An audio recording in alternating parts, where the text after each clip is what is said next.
Hey, davidtswood here, and welcome to my Extra Mile. I'm sitting here in Santorini, Greece, and I'm thinking about the new show.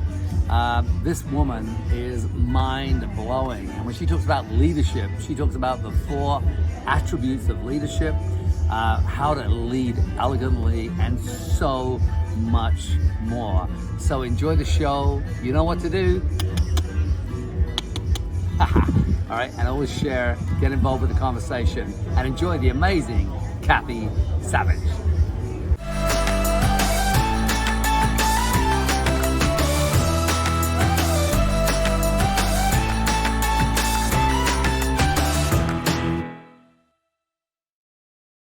Cathy Savage, how are you?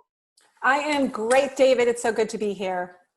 You know, I keep wondering whether if I keep repeating that same opening each time, people go, God, I've heard that like 12 times already. Stop doing it. It's so good, though. It just gets me in the excited. mood. It gets me in the mood about Heck what I'm yeah. doing, right? Yeah. Okay, good. All right. So, you know, and you can tell I don't use notes. I don't have, you know, for me, it's all about being in the moment and why we want to do a show about conversations. And you and I talked about this after the last show, was how great it is just to sit and talk, you know, and not have this kind of like, you know, deep intention or, you know, we're trying to coerce people here or make them think that. It's just like, what's going to come up as two people who have respect for each other and are kind to each other and love each other can have a conversation. But we are going to talk about something today. That's one of your passions. And I think we should talk about what it is first. Leadership. What is leadership? It's one of my favorite things to talk about because I believe that leadership can impact lives on so many ways, for good or not so good. And it's probably, you know, I've spoken about it with companies, with Fortune 500 companies. I've spoken about it with high school students. And I think it's that one common denominator that predicates success for the masses. And the ability to unify, which to me, a good leader just unifies. They have that ability and that inherent ability. Are you born with it? I don't know. But I certainly think we can all work on that. And so that's a work in progress. And I love to talk about it with everyone because I think it's so important.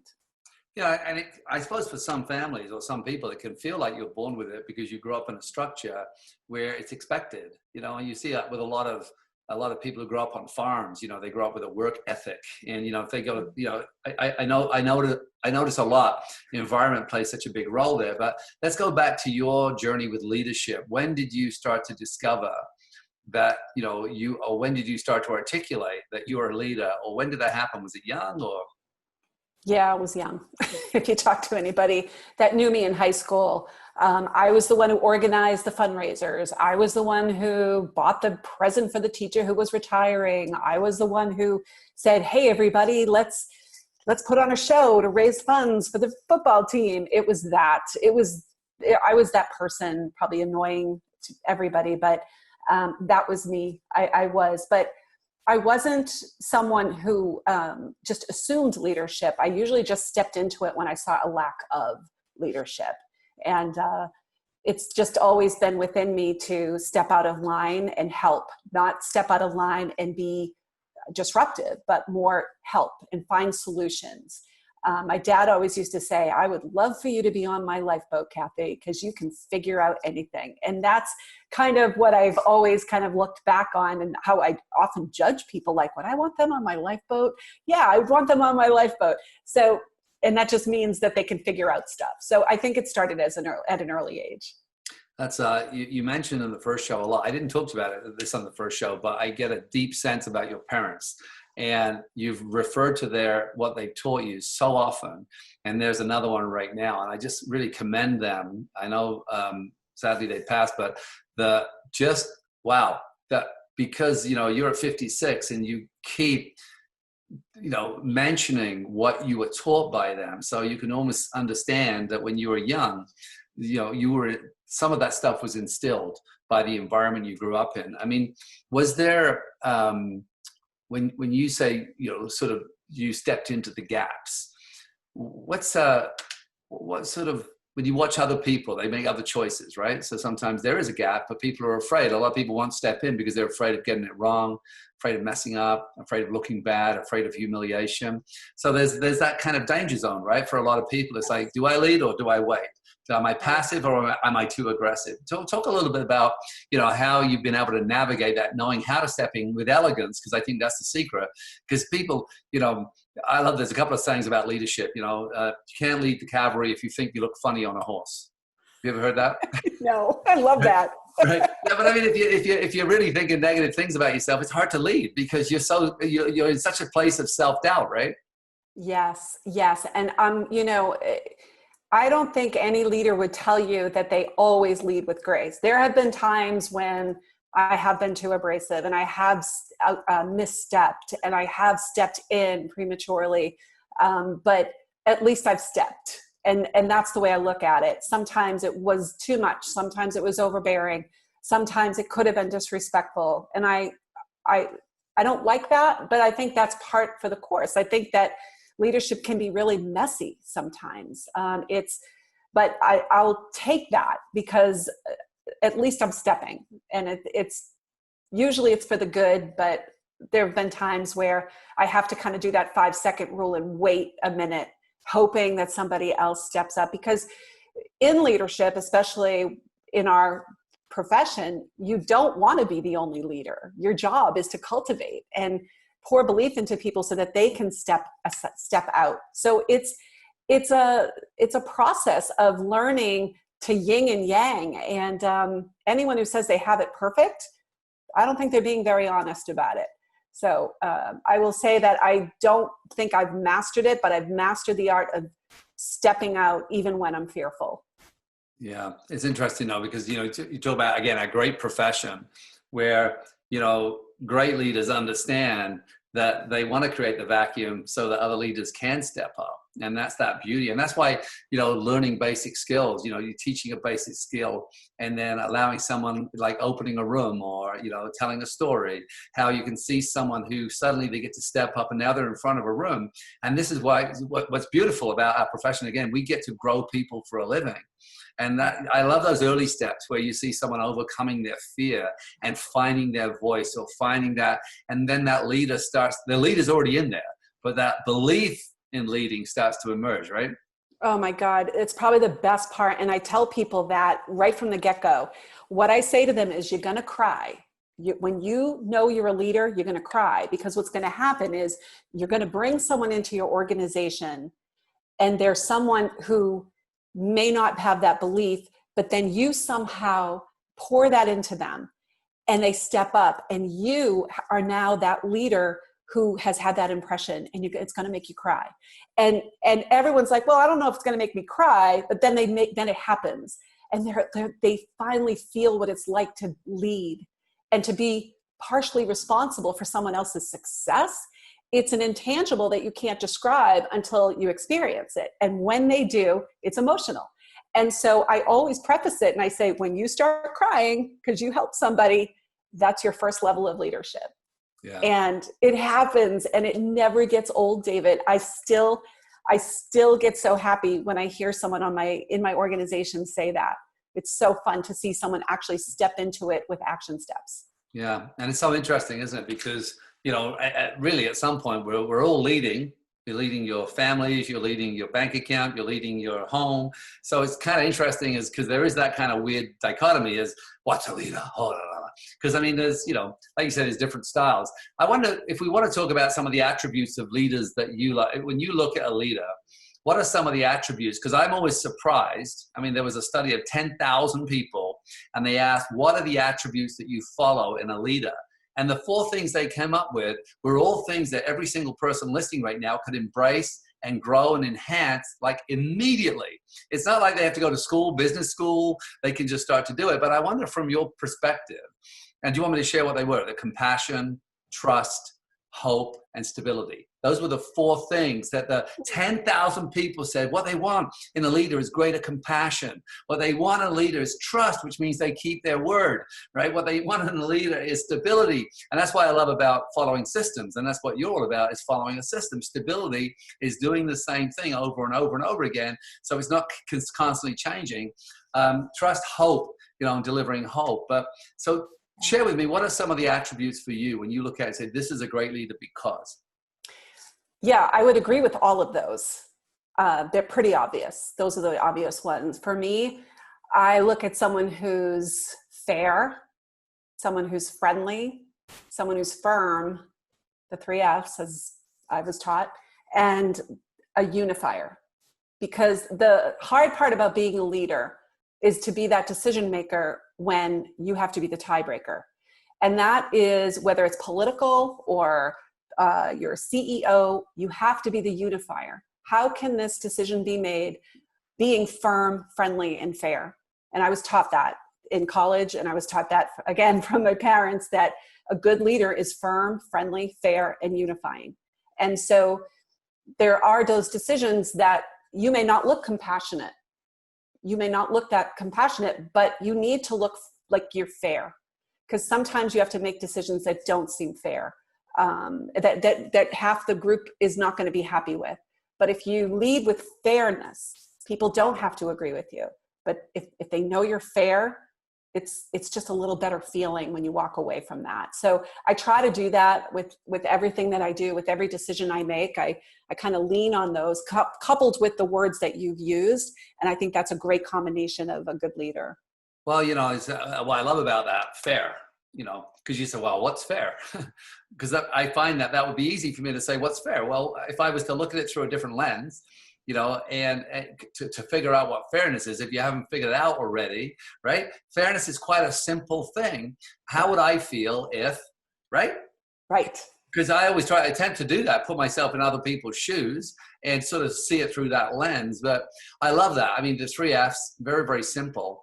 So let's talk about, how people erode leadership, because I think it's so easy. Some of you have habits, and one of them, which I think is the one that, again, if I could eradicate it from the face of the earth, probably gossip. It's just it's such a low energy thing. And I always say, if people are gossiping to you, they're going to be gossiping about you. And then I ask people, I say, well, if someone do people gossip to you a lot? And they'll say, oh yeah. And I'll say, well, it's because you love it, right? Yeah. If you didn't love it, it wouldn't be coming that way, right? But let's just talk about some of the things, the habits that some people are in that really move them further away from being a great leader, or even a leader, just sort of stepping into the leadership where they're going to feel, because you know how it feels, like you just talked about. There's something very beautiful about that sense when you help people level up, right? But what are some of the things you notice that really are eroding people's leadership? And especially when we talk about network marketing, where they have teams, right? And they already have a team there, but somehow some leaders are gelling with their teams, and some leaders that seem to be in kind of like, there's a lot going on, right? Yeah, a lot of drama. Well, I think humanity breeds drama. I think we can't escape it, but we have to kind of know how to navigate around it. One of my favorite all-time books on leadership is The Gold Standard by Mike Krzyzewski, who's the basketball coach of Duke University. David, most of the books I read are sports books. I've studied the best leaders in sports because I feel it's so relative to what we do in network marketing, believe it or not. But one of the things that he talks a lot about is ego. And I think that is probably something that I've noticed. I have a radar about it. When I hear someone who is so wrapped up in their ego and what's best for them, and they speak as if it is about them and it is their ego, that is probably the absolute opposite of leadership. I believe that a leader controls their ego. We all have it, but is able to control their ego for the benefit of others, for the good, the greater good. And that is my spirituality. That is all of that. And so when we stick to the greater good, it isn't about us. So we kind of keep the ego at bay. But I would say ego is probably the biggest thing that detracts people from being really good leaders. Taking things personal. We go back to the 4 agreements. Don't take things personally. Don't make assumptions. Always do your best. those 4 agreements are kind of be impeccable with your word, right? And be impeccable with your word. And I think if we stay in that zone of really kind of unifying and being better and keeping the ego at bay, those are our greatest attributes, but easier said than done. And I think going back to that book that I mentioned, it was so amazing for him to be able to control egos, especially when he coached the US Olympic basketball team. And so that's what makes him one of my favorite leaders, because he's able to keep egos at bay. And I think that's a talent, and it's something everybody can get better at. But I think those are the biggest things that kind of make us poor leaders, is when we drive our ego into it as if it's our moment. It's never our moment.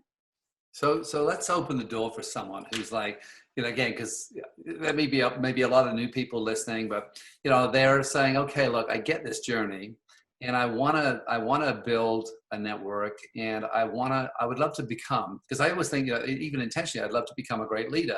And even that may sound egotistical, but the fact is, you're going to lead. And to be extraordinary versus ordinary, or to be great, that is like a daily practice. And so I was going to ask you, what, for those early steps, for someone coming out who hasn't really thought of themselves as a leader, what are some of the things you could say to them, just as a practice again? Here's some things you could practice. As you start to build that muscle, you start to sense, oh my gosh. And sometimes it's a little shocking, right? People follow me, right? Yes, it is. And that's why when you're not used to that, the ego takes over and you start believing your own hype, and then you go down a rabbit hole. So you're absolutely right. And that often happens sometimes at the beginning of someone's network marketing journey, that they aren't used to people clapping for them, and they're not used to people praising them. And it becomes a little uncomfortable, but if they start believing in their own hype, then the ego takes over. But when you're starting, and I will say this forever, and this is why I love network marketing, is it's all about team.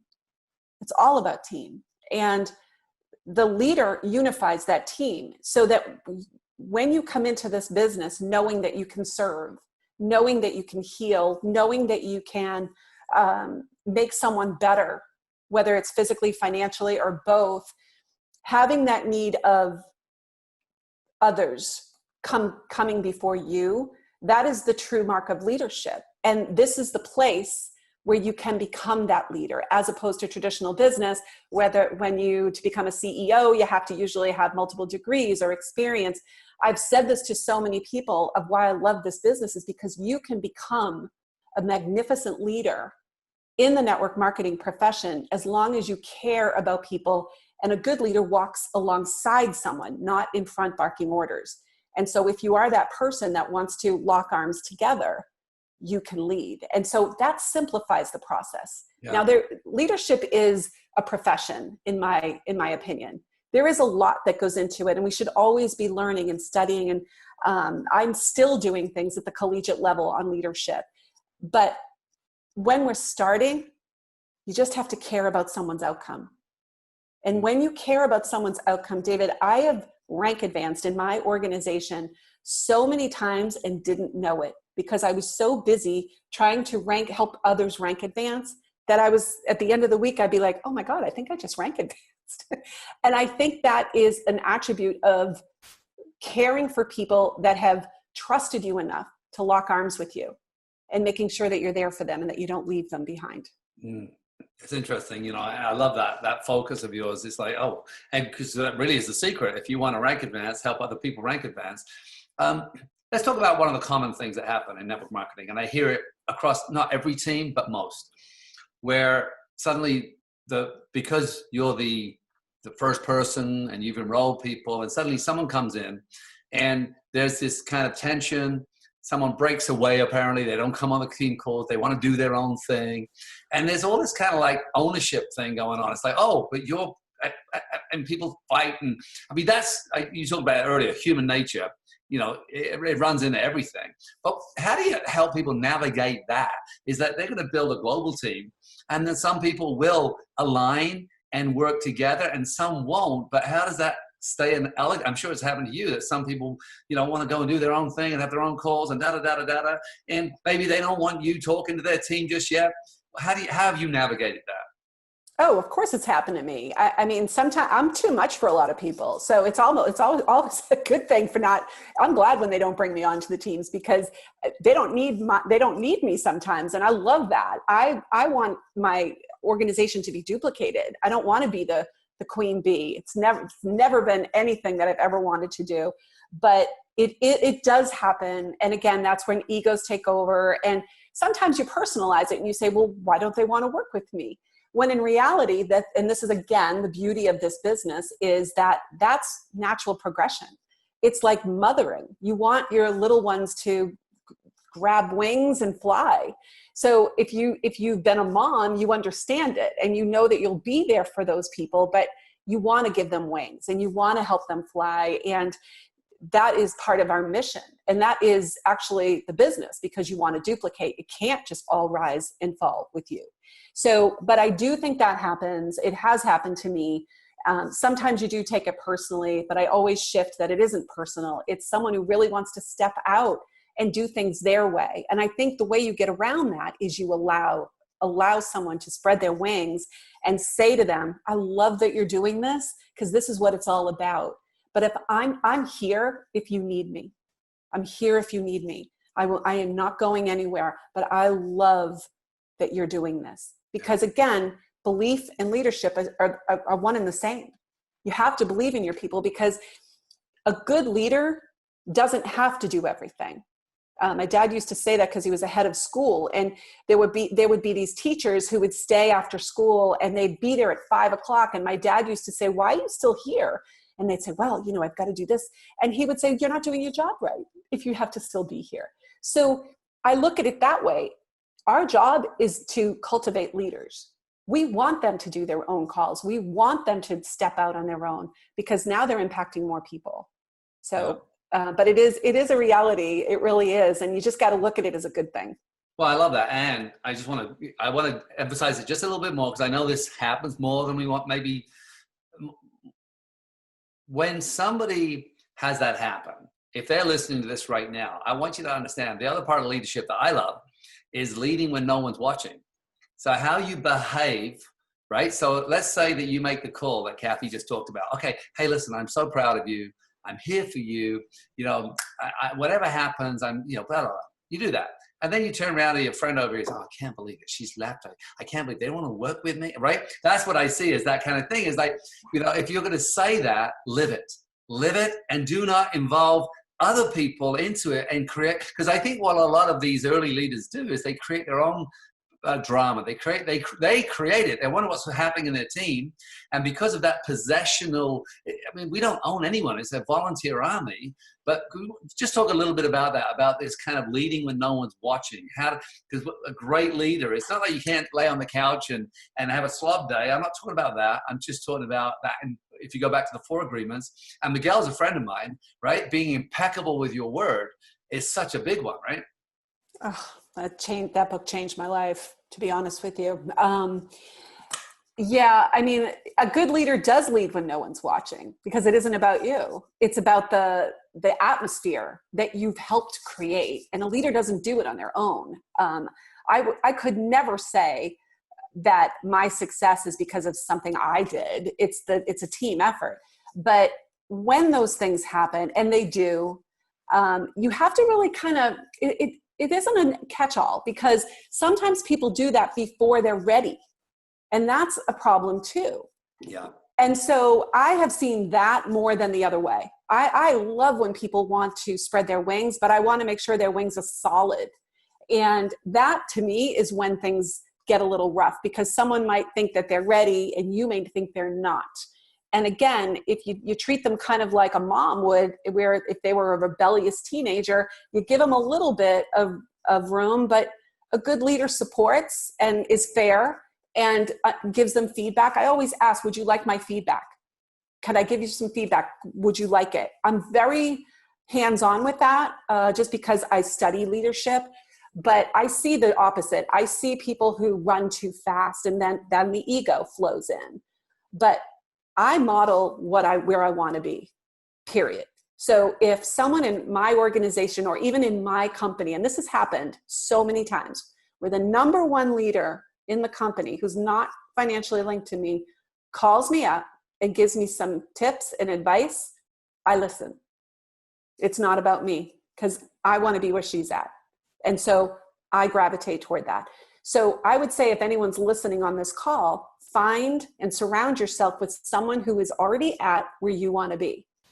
And if that means you have to move on or stay, that's really more the decision that needs to be made. It really blends there, because if you're brand new, where are you looking toward for leadership? Where are you getting your information from? So to me, I feel like that's more of a problem, that people want to take off before they're ready. And that's a challenge. Well, that's good for people listening right now, is to just check in. And even if you're having a little struggle with someone that you're working directly with, you can ask somebody else, ask another leader, say, this is what I'm planning on doing. And what's your thoughts? Because I've been around for this length of time. This is what my team looks like. And if they give you some advice and say, look, stay working together because it's going to be stronger, then take that advice, because sometimes you just need to just go and ask someone else. And I love the fact that if someone calls you, that you're open to that conversation. And I also I want to reiterate some of the things you've said is, hey, are you open to feedback? Because, if you're not open, then don't give feedback to anyone unless they give you permission. So, right? I wanted to ask a question. I don't know if you read any Maxwell stuff, and John and I work together, but I do like the principle of the 5 levels of leadership. And the reason I like it is because I don't think there's another profession on the planet where we can become level 5 leaders, or very few. And when I think of level 5 leaders, or pinnacle leaders, as John likes to call them, right? I think of Jim Coover, very much so. I think of Richard Branson. but within our network marketing home, within our company, we really have, if we understand the 5 levels, and I'll shoot through them really fast. First one is position. Position leadership is just a badge. It's not really a leadership, but people follow you because they have to. Then you move to permission. People follow you because they want to. And then you go to production. People follow you because what you've done for the organization. And then you go into people development. People follow you because what you've done for them. And then pinnacle. People follow you because of who you are and what you represent. And so much of the conversation we've had over the last 2 shows is, I can hear who you are and what you represent. That's sort of that pinnacle shine, right? But isn't it amazing for us to be, whether you subscribe to John Maxwell or not, if you're listening, but the idea that there is a stairway of leadership, and what it comes to become a pinnacle leader, you have to grow level 4 and level 5 leaders. So the very nature of our profession allows us to have people out-earn us. But certainly we're going to get into the people development part, but we got to do the others. We still have to have permission, production, people development. So we can't stop producing and become a pinnacle leader. You still got, and that's why you see Jim Coover working like he does today, because he's still impassioned, right? I just want to get your opinion on that. And I saw you nodding, so I'm guessing that, you subscribe to that philosophy a little bit, or? Yeah, I'm looking over on my desk at my John Maxwell books. Okay.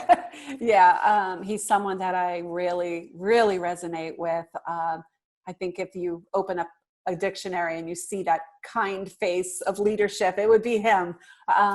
But it absolutely is true. And I think a leader wears a lot of hats too, even in process. I know John talks about that progression, which is so true. And when you're in the network marketing industry, you're living that.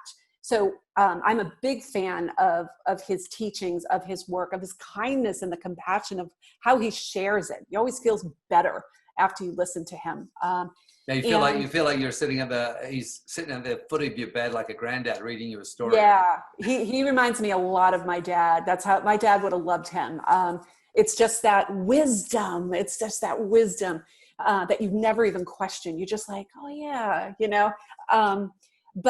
But yeah, I mean, I think that everyone's goal should be that level 5 leader. But there's so many wins along the way, and I love taking someone, I call it homegrown, someone who was not thinking of themselves as a leader, someone coming in as a raving fan, perhaps, not thinking that they had the equipment it took to be a leader. And I think that's probably because of my love of sports. I don't really want a superstar. I want someone who doesn't believe in themselves, and I want to be part of their journey, because that's more gratifying to me. I love taking someone at their foundation, at their beginning, and really instilling the right belief into them. That excites me. and seeing people. And again, this is what's so beautiful about our industry is everybody comes from different walks of life. You don't have to have a law degree. You don't have to have an MBA. You don't have to have any of those things. And you can lead with such vision of impacting lives that you could probably never do anywhere else. And so I love the idea of leadership and teaching it at such an early level to people who are new to the network marketing industry and helping them find their way through it and stumbling along the way, because that's when you learn. And I always say to myself, how can I do something better? Maybe I could have said that a little different. Great example. I said to someone the other day, she just kept talking and talking and telling me the story. And this is someone on my team, great girl. And I finally said, can you just land the plane?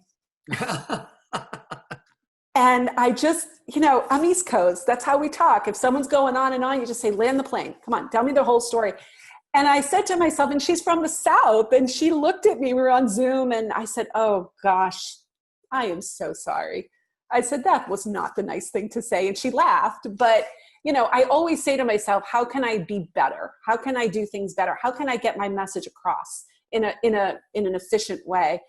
So I think good leaders always question how they can get better. You brought up something, again, I got a little goosebump moment again. You brought up something which I think is so important for people who, again, and a lot of people don't articulate this. I always think I could teach more about this, is learning how to speak different languages. It's like some people, if you look at style, you talked about it when you first came in, you had much more of an aggressive or much more, coming from an industry like that, and me too, I came from a very, very hard training style where, people made agreements and you kicked their ass until they did it. Right? So I upset a lot of people when I first came over here. Right. But the idea of, I find that if I'm sort of understanding somebody and I'm listening to someone, that I can adapt my language so they can hear me. And I can still adapt my language over here. And it's not me giving up any of my soul or my personality or my transparency. It's because coming from a place of love, it's like I belong to a group called TLC, Transformational Leadership Council. That's how I know Don Miguel Ruiz and all these guys, right? And we all meet there. And, but there's a lot of new age people and they're friends of mine. And I said, you know what? I said, it's great, except you're talking one language and only new age people can understand what the hell you're talking about. Why not, if you're going to talk to other groups, why not find a language that isn't so woo-woo so that people who really need it can open to it? So I think what you're talking about right here is that a little bit better is also learning that you can adapt. If you're on the East Coast, you can be like, hey, land the freaking plane, right? Yeah. And if you're with a Southerner who doesn't, that's not their style. It's much more polite. It's much more reserved. You can simply adapt the language and still make the point, right? Yeah, that is the adaptability. I mean, John Maxwell talks about that all the time. The ability to adapt. That is something I can unequivocally say network marketing has improved in my leadership skills, because I knew only one way before this as a coach, and that was to win. And so that box was only big enough for the W. And so it was my way because I knew how to help people win or help people excel or get the job.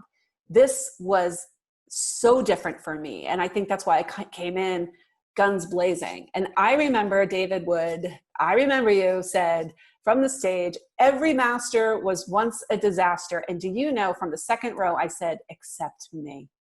Under my breath. I said that. Can you believe that? Like, that just goes. Did I ever tell you that? I tell you what, when I first met you, yes, I can believe it. Right. So I came in with that, like, it's one way. It's just fast. It's a race car with me. Yeah. And I think through the years, it's almost not that I've softened, but that I've just been more adaptable to the way how people are different, and people are wired differently, and people respond and are triggered differently. And so I am so grateful for you and network marketing, because I've just sharpened my skill on being able to wear a lot of hats and being able to be more loving and compassionate when I need to be, and firm when I need to be. Yeah. And I think that's that personal development that just comes with our industry. Yeah. I mean, it's such a great profession. and I mean, I could be teaching personal development outside of the profession, and maybe even a higher level sometimes, because that's what I was doing. But there's, again, you take away the vehicle, right time, right you. And I just feel like, you're still, you can do all the personal development in the world, but if you're not attached to the right vehicle at the right time, you're just going to be someone who likes to go to school a lot and have fun at events. There's not a lot of ways you can actually bring that and really impact the world in the same way. So true. I was just wondering, as we sort of get towards the sort of the back end of the show, and we talk about, this journey called leadership.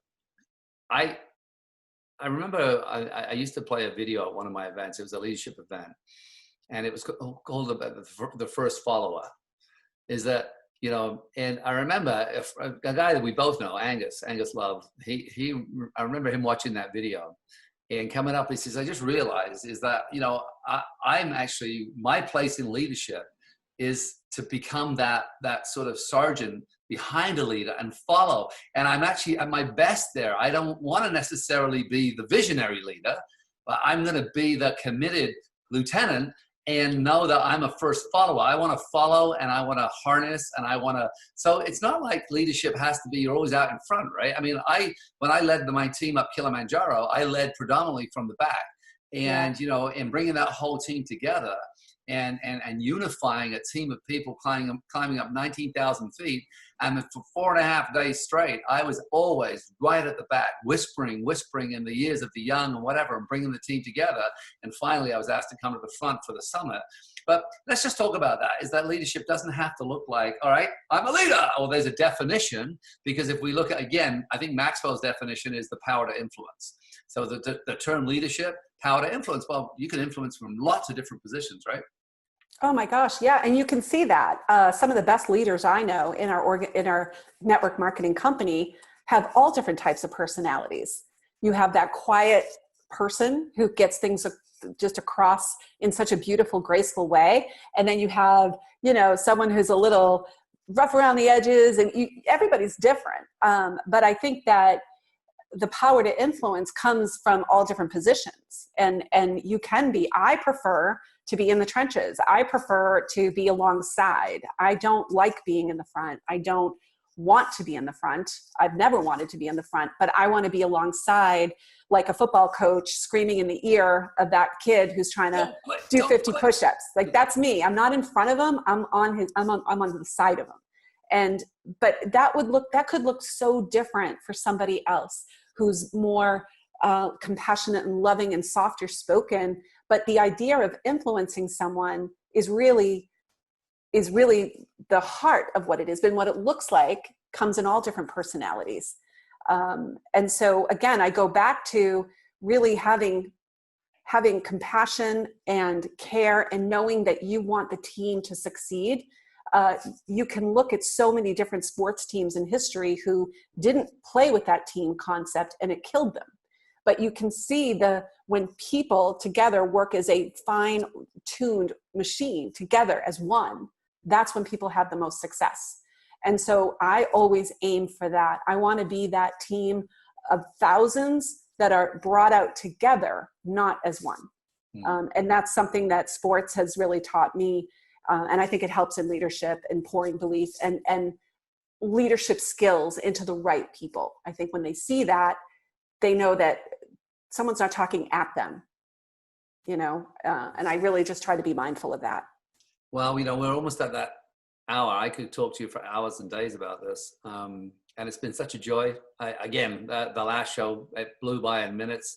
And I hadn't eaten today, and I even didn't have time to make a quick shake this afternoon. So I can actually hear my belly rumbling a little bit here, and I'm like, I don't care. This is so good. I'm not even thinking about it, right?